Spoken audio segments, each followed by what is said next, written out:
If you're looking at Philadelphia, they've taken a step backwards losing Jimmy, because in all reality, the way that the NBA's played today, the way it's played, you win with dynamic wings, playmakers, and versatility. And they had a guy who can go and create his own shot or create for others in Jimmy Butler. He finished the game with the ball in his hands down the stretch, and that was best for the Philadelphia 76ers.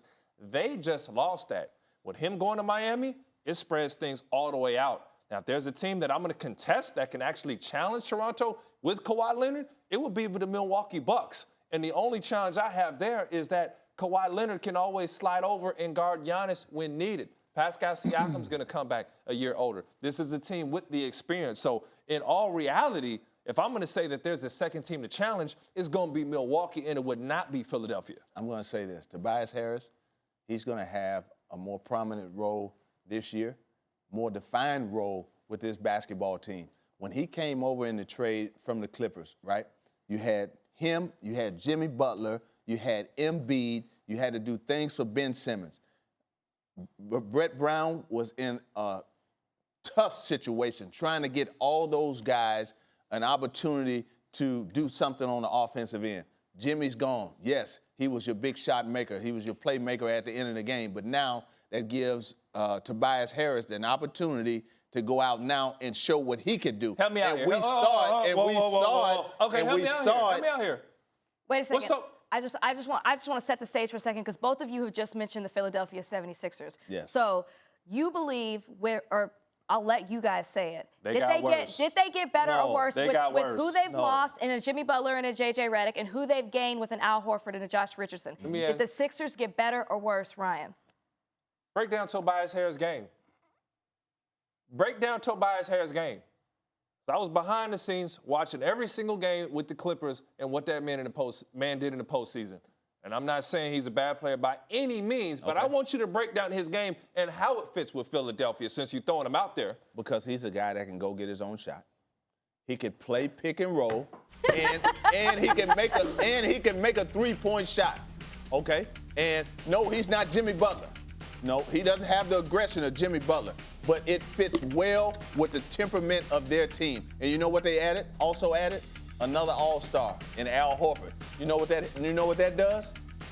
Big fella, being you playing the post. You got me all over. You got me all over the place, man. You know what that does?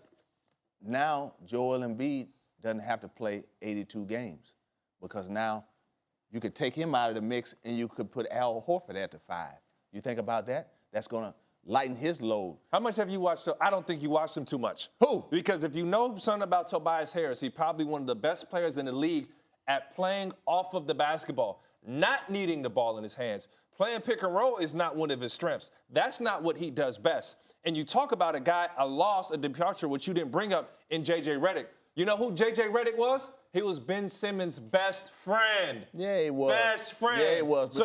But you know what? Along with being his best friend, you know what happened to J.J. Redick at the end of games? What happened to J.J. Redick?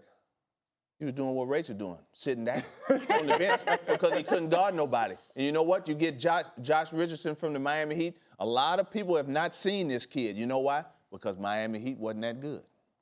But this kid can do it all. He can run pick and roll. He can make a spot shot.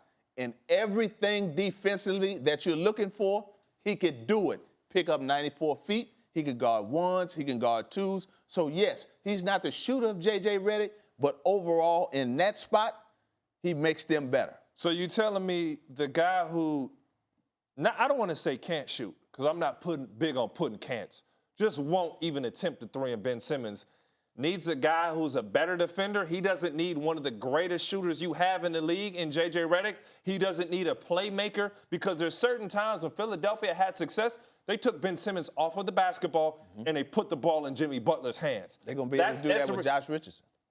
They're going to put the ball in Josh Richardson. Compared to Jimmy Butler, you're going to put the ball in Josh Richardson's hands? Now, he's a great defender. Now, I love his motor, but you're going to put the ball in his hands over Jimmy Butler? Jimmy Butler's gone.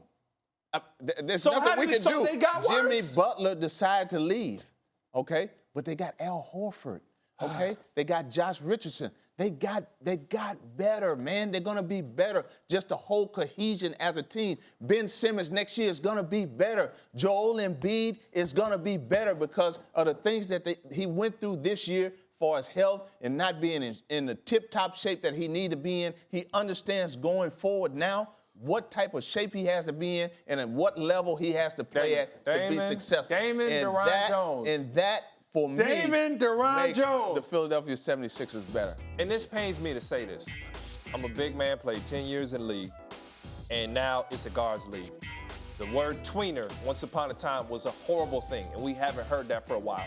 This was a guy who wasn't quite a guard, didn't have the skills on the wing, and he wasn't quite a big.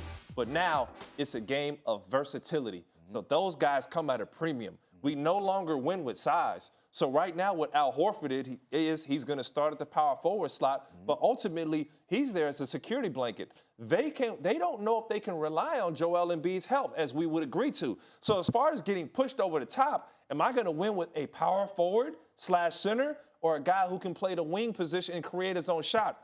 The biggest lump is losing Jimmy Butler and the outside shooting of J.J. Redick. Now, credit. Listen, they've done an excellent job, Elton Brand, of going out and getting the best talent possible, orchestrating a sign and trade situation. I love Josh Richardson. I love Horford, but it's a step back because Ben Simmons is still reluctant to shoot the basketball. In his 2 years of playing basketball, he's come back as the same player. Now, if he comes back shooting threes, getting busy off the bounce, I'll be all in on Philadelphia. Thank you so much for watching ESPN on YouTube. For more sports highlights and analysis, be sure to download the ESPN app. And for live streaming sports and premium content, subscribe to ESPN+.